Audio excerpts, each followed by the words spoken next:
Hello, dear students.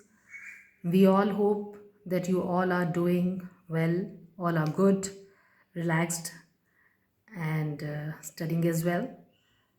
So, get ready with your chemistry book and have a pencil in your hand. And I guess we were on page 12 last time, so let's start today's topic. And we were doing physical changes and its examples. And our next example is the dissolution of a substance in a liquid. And it goes as sugar, salt, glucose, and many other solid substances dissolve in water.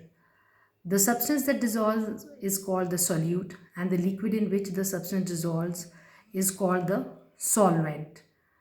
A solute dissolves in a solvent to form a solution.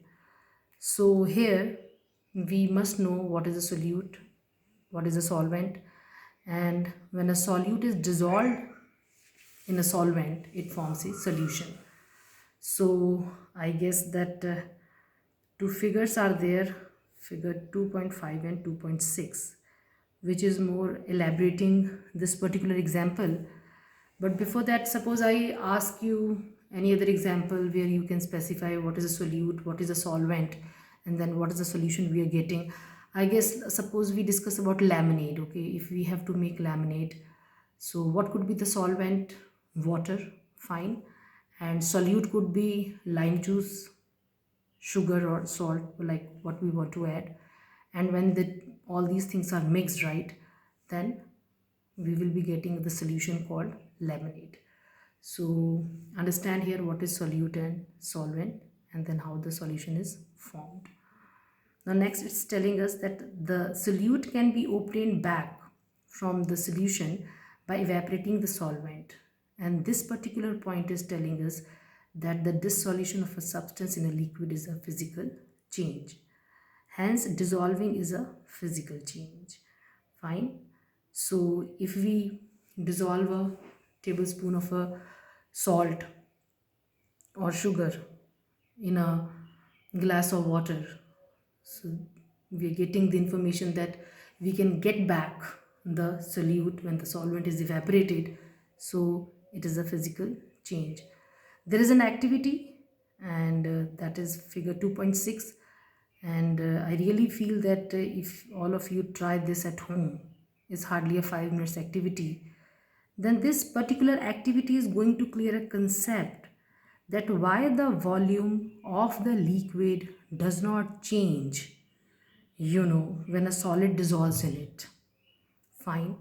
So why, like suppose when let's take a tablespoon of sugar and dissolve in it, and after some times we will see, like the water level is same in the glass, the taste has changed, that means the sugar is dissolved in water. Then why the volume of the liquid, it has not changed?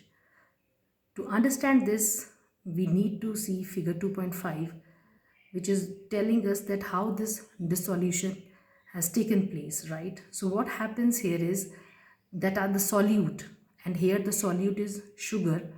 So it takes place the intermolecular spaces of the liquid, like water is here, right? So sugar particles will take place the intermolecular spaces of water, the solvent. So the water level doesn't rise, and ultimately the solute is also dissolved in the solvent. So we know that how the dissolution takes place, we know that why it is a physical change, and now we also know why the volume of the liquid does not change. So go through these two figures also very carefully. Next is evaporation and boiling of a liquid. So it goes as a liquid evaporates at all temperatures. Fine. As the temperature of the liquid is raised, the rate of the evaporation increases. So why the evaporation takes place at all the temperature? It is because it is a surface phenomena, like generally we feel that when a liquid is heated, then definitely vapors will be formed and we will clearly see that evaporation is taking place. But at the room temperature, at normal temperature and at normal pressure also, evaporation takes place. Now it could be due to few reasons, like the all the molecules in the liquid, they do not have the same energies. Same energies in the kind of, like we can say that even if the air, it strikes the surface of a liquid, it sometimes imparts, gives some energy to the liquid, molecules at the surface.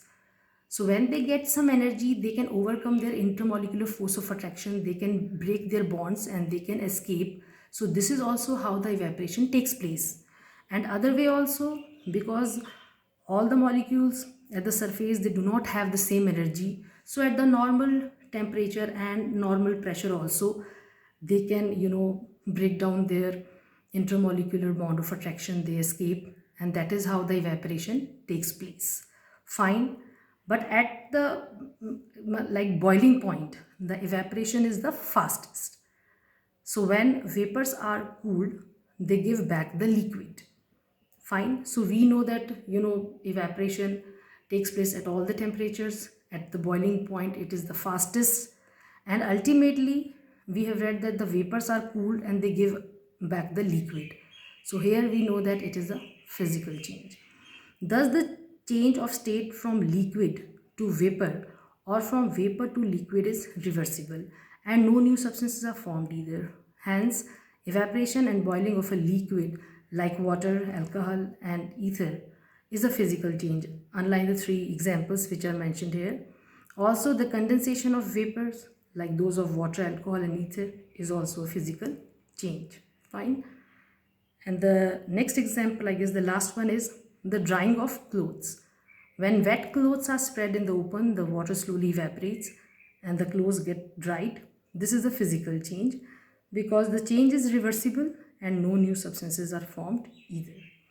So the examples so far we have discussed about the physical changes, we are clear with the fact that they all are fulfilling the criteria and how they are physical changes. Fine. So here we can finish our topic of physical changes, and students, you can revise all the topics that are being discussed today. Fine.